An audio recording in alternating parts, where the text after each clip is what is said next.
In this video, we're going to talk about the 5 W's, basically applying detective work to our genealogy. We've oftentimes heard the term who, what, when, where, why, and how.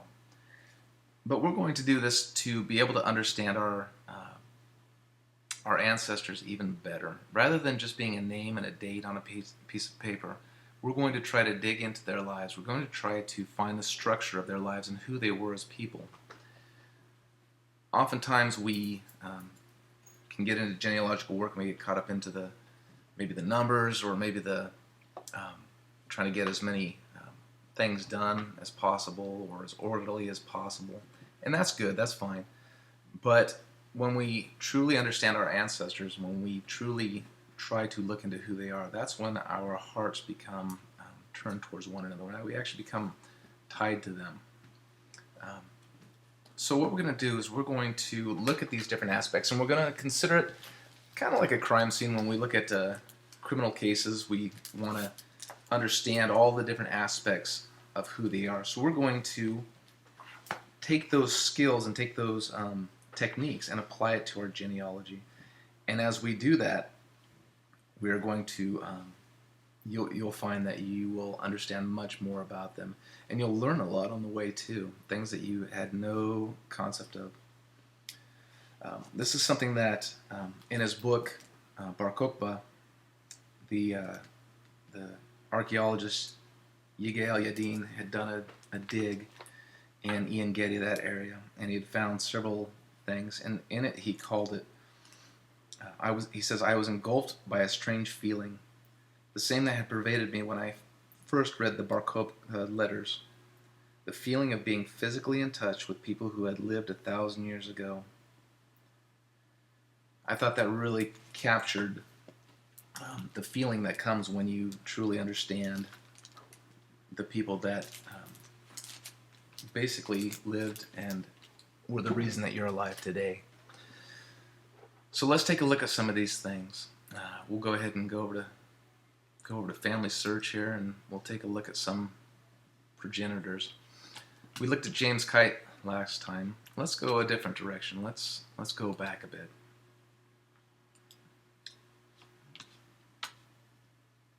Now let's run down this line a little bit to the Winds, or the Graves. How about that? So Graves is an interesting last name. I wonder where it comes from, what it's about. We know that a lot of the people that left in ships to come to America left from Gravesend. So you wonder if that had anything to do with it.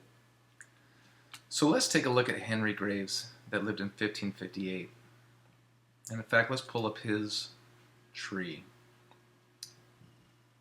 Henry lived in Stepney, London, England. So to go back to our big questions that we're going to ask, the first question is, who was he? We've got that answered. We have his name. And the next is a what. And I like the concept of asking a lot of different whats, not just, what was it like for him, but what religion was he? So we have a religion question. Okay. What occupation? What was his job? And this is kind of a mind mapping way that I like to look at it. Let's think. What was the political climate? What was it like for him? Were there rebellions? Were there, that would be another one. Were there rebellions? Were there, different kind of political turmoil and upheaval? Here's a thought. What was their diet? If you were a farmer, chances are you had a pretty decent diet, fairly healthy. What about if there are royals? I don't really have any royals in my background, but if there are royals, would their diet have been more unhealthy than somebody that had an agrarian background? What was their schooling like? And basically, you're just looking at all the different aspects of their life. You and I have multiple aspects within our lives. You have gone to school. You live in a home. You have an occupation likely. You've had tough times. You've had good times. And so when you look at your own life that way, we can look at their lives the same way too. What were their difficulties? Okay. Was it a time in the 1500s? What was going on then? What would it be like for someone living where they lived? So let's look at the what. And we'll go back to Henry Graves. He lived in Stepney, London, England. So we're going to highlight that. I'm going to try to highlight it anyway. Copy it. And let's run over and do a Google search.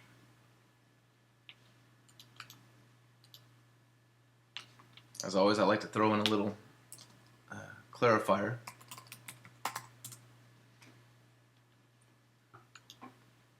True to form, Family Search is up at the top and has all sorts of good information for us on how specifically to search that area.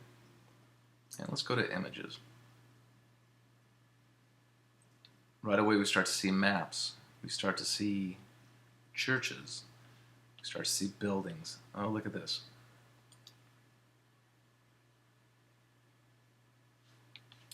Here's a small picture there, but it shows them making, looks like baskets. Look at that, holy mackerel, that's a huge basket on the left.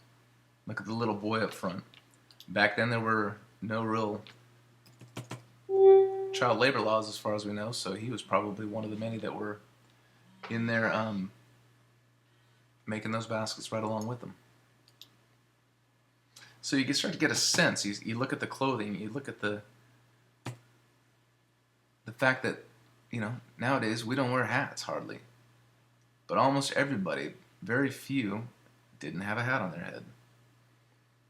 Just little cultural things that we don't think about much today. Look at that, kind of a dank little alleyway there, non-paved roads. Maybe they had a cobble, maybe they didn't.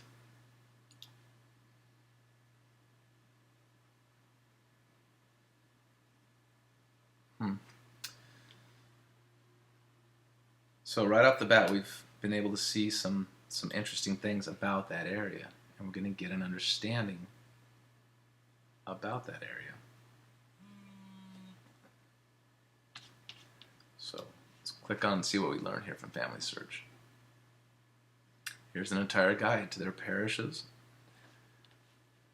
Stepney, San Dunstan, and All Saints, a parish and the head of a union in the Tower Division of 100 Olstone, County of Middlesex. It's going to tell us a little bit about the fact that there are Calvinistic Methodists, Roman Catholics, and Independents. I don't know what that means, so there we go. We have something to learn about. I don't know what an independent is, unless it's something like a small Christian church today. Here we have links going all the way back there to baptisms. And we know that they're kept oftentimes by the parishes and the parish records, and they would send them off to the bishops also in different formats. Here's the marriages, and here's burials. Boy, that's great. Here's a hearth tax. See, I don't know what a hearth tax is. Is that basically a housing tax? I'm not sure. So there's another question to ask, and something an area to research and find out. A 4 shilling in the pound aid. Who the heck knows what that means? So another question, and it's 1693. So we're going to go back over here. Where are we at? Henry Graves, 1558, in Stepney, London, England.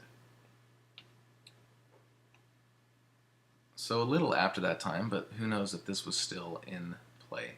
Here's lists for probate records, manorial records, poor laws unions, and a parish history.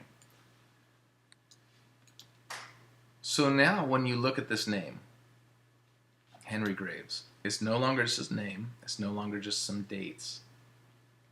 Now it's a person. You know the general area where he lived. You know that he lived in a time that was, frankly, probably fairly difficult. We don't know what he did yet. That would take some more digging.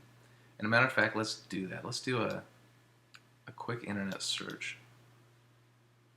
Oh, I don't want the link. So Henry Graves, 1558. Let's go to the internet.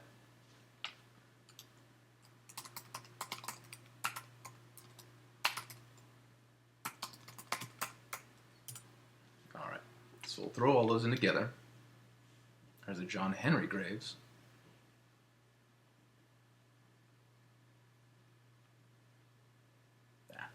So to narrow it down even better, oftentimes it's good to throw quotes on the outside of that. And that will get only people that have Henry Graves in there.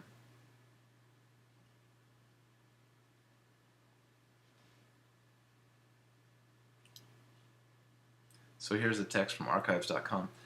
Now, on archives.com and other websites, there's many times lots and lots of text. And it's very tough to dig through all of that text. And I don't want to, frankly.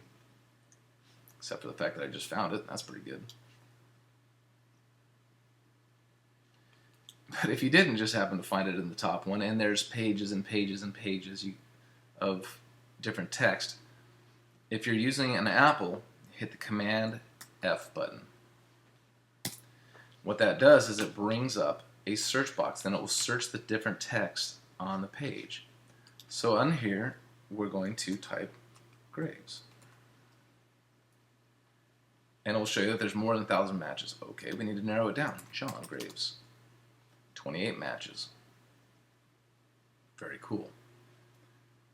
If you're looking for something like a ship or a particular ship name or a particular town name, hit your Command F and it will pull up the search box for you. If you're using a PC, it's Control F. Same thing. And I can use my arrows here to click through all of the different places where John Graves comes up. So let's pick something more obscure. How about rector, R-E-C-T-O-R, which is a calling within the church. Okay. And just like that, it pops up with 5 matches. Talks about Richard of London, born in 1572, goes on down to talk about he had brother John, the rector of Coolmore, Hampshire. And as you click through, it'll bring you to all the spots where it says rector. Here's something interesting in this section here. It talks about another John Graves, but this one is a reverend. He's the rector of Ballingarry.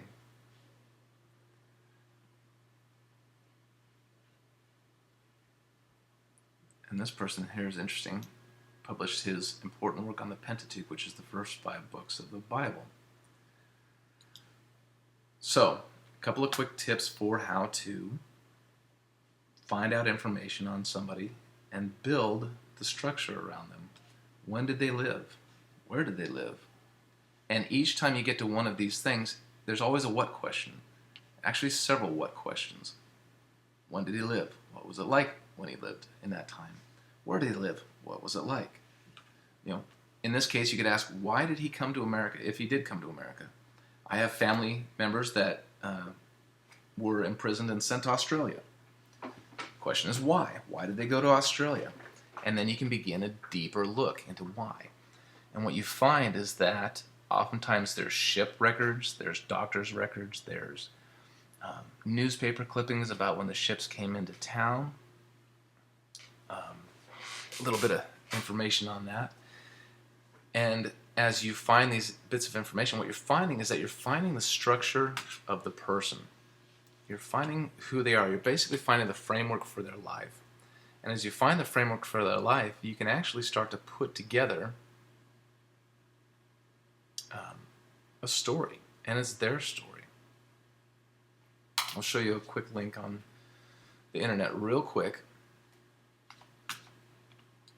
And this is an example of what you can do.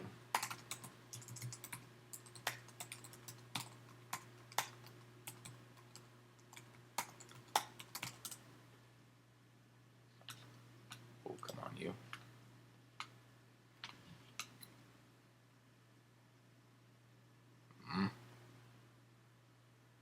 Well, if I can ever remember the correct title, then I guess this is what you can do. And as we look for all of those bits of information, you'll find that you will begin to understand and know these people. In this case, I began looking at a woman, and her name was Esther Dimmitt. Here you go. And Esther Dimmitt had a picture on the internet, and I looked up Dimmitt. And lo and behold, here was her will. I'll zoom in a little bit for you.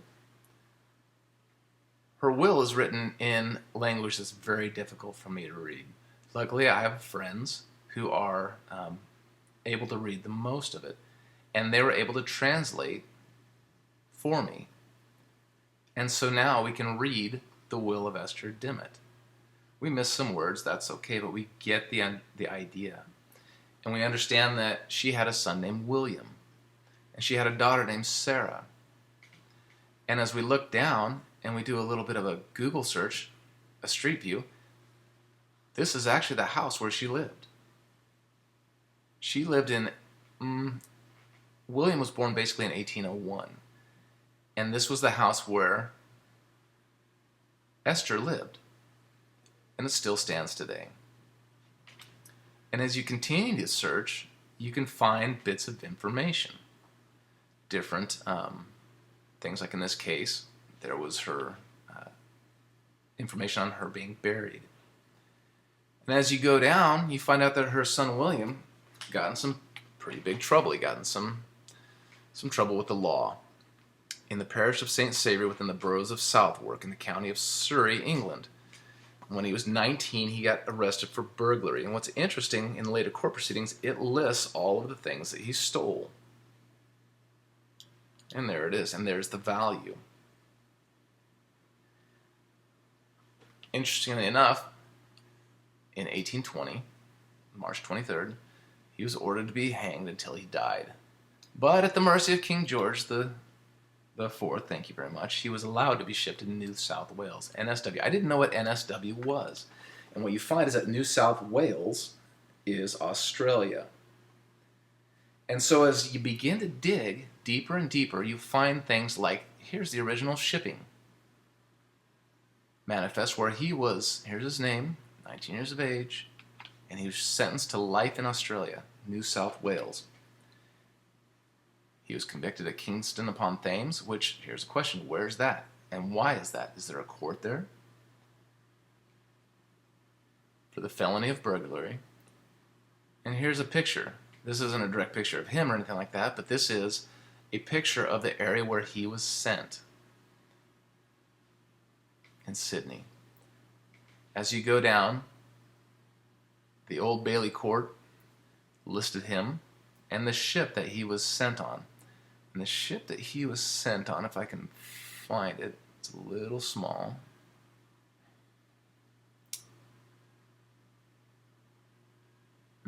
Can't exactly spot it right off. Oh, the Guildford.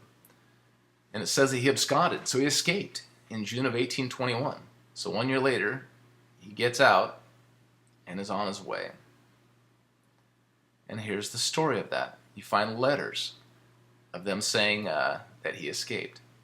Here's something I love, and this is you can find on a website search, and that is a medical journal from the doctor, James Mitchell, when they reached Port Jackson.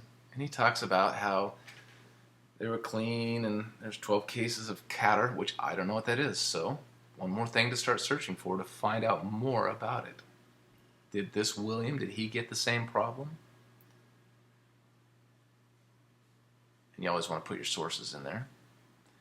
So when the Guildford arrives, it turns out he's not aboard. Whoops. He's gone somewhere. It says right here, missing. Uh-oh. There's some letters, people trying to explain, yeah, he's kind of gone, and I don't know why and where he was, but he got caught. I'm sure somebody paid for that one. And letters back and forth talking about William specifically. So here's a picture of the Lady Nelson on the Thames River, and this is a ship that he was sent back on. Here's a jailer's report. All of these bits of information are on sites like ancestor.com, familysearch.com, and as you're gathering this information, there's another ship that he got, because he actually escaped a couple of times, you're actually gathering the structure of his life. Here's a map on Norfolk Island, and it shows you what the base was like, or excuse me, what the prison was like. Here's the housing. And all this stuff can be done from just general Google searches, trying to find out information. Here's the Clerkenwell prison. Actually, interestingly enough, here's what it's like during visiting hours inside the prison. You see the poor wives and the families there speaking through the gates. They didn't even get to see them in person. They had to look at that little peephole. Here's something very interesting. This guy escaped so many times that somebody else actually got caught and was accused of being William Dimmit. And he said, no, I've already been through this before. I'm not the guy. I know who you're talking about. It's Dundee Bill the Barber. That was his nickname. This man was actually tried, and they said, yeah, we don't believe you, and he was put to death in the place of William Dimmit. Now, we know it wasn't really William Dimmit because William Dimmit lived on to be 77 years of age and have a family. And that family still, the descendants still live in Australia today, and I've actually communicated with a few of them. So just by doing internet searches, you can find, here's the transcription of that final court case where the one person was sentenced to death, and his defense, and all sorts of information. And just by doing that, you can end up finding out all sorts of information. Here's the uniform that he would have worn. On a side note, that shirt underneath, the collar was removed, and during the Civil War, according to my friend, there were several shirts that were worn like that by, I believe, the North, and they were worn without the collar. So they're an open-topped kind of collar. And on the more somber note, this mark here, the three-legged mark, the convicts, as they're being shipped, would be branded within their hands with that mark. So they'd have that mark with them forever. So William Dimmit would have had that brand on his hand throughout his entire life. He even married a girl who came from England as a free woman, and they ended up getting married and having a family.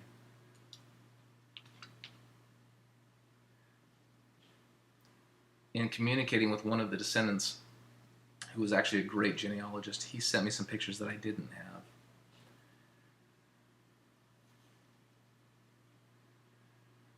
And ultimately, one of the final things that I found on William was a ticket of leave. If you're familiar with Les Mis, you hear about the yellow ticket of leave where Jean Valjean gets to leave the prison and go out into the world.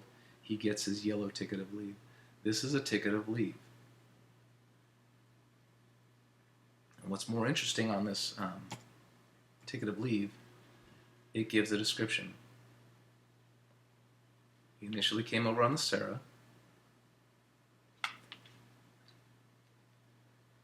In the year 1829, must have been when he got sent again. He was native to London. His job was a hairdresser. You remember the man who was convicted in his place said his name was, he knew him as Dundee Bill the Barber. Well, he would do hair, apparently. Here's the trial information, and here's where we get to what's very interesting. His physical description. There's no pictures that I know of. 5 feet 8 inches. His complexion was ruddy. His hair was brown. His eyes were hazel. And so now from an internet search, we can actually get a bit of a view of what this person looked like also. And finally, what you see here is his certificate of freedom.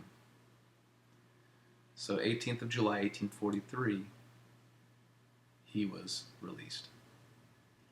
Interestingly enough, the place that was his prison now was his home. He lived there with his wife, Matilda, and they had several children.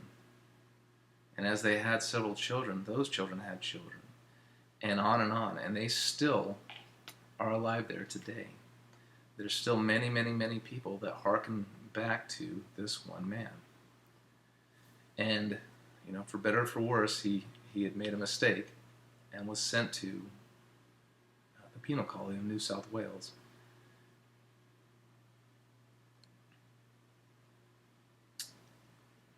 Anyway, it's just really an amazing story, and it's an example of what you can do with your family members as you look into their past and find the structure of who they are. Any one of these people within your family past, you can do the exact same thing and find out who they are, and they will become more real to you, and they will become deeply important in your life. And as the author spoke earlier, you'll gain a sense and a sensation that you are in physical contact with people that lived many, many, many years ago.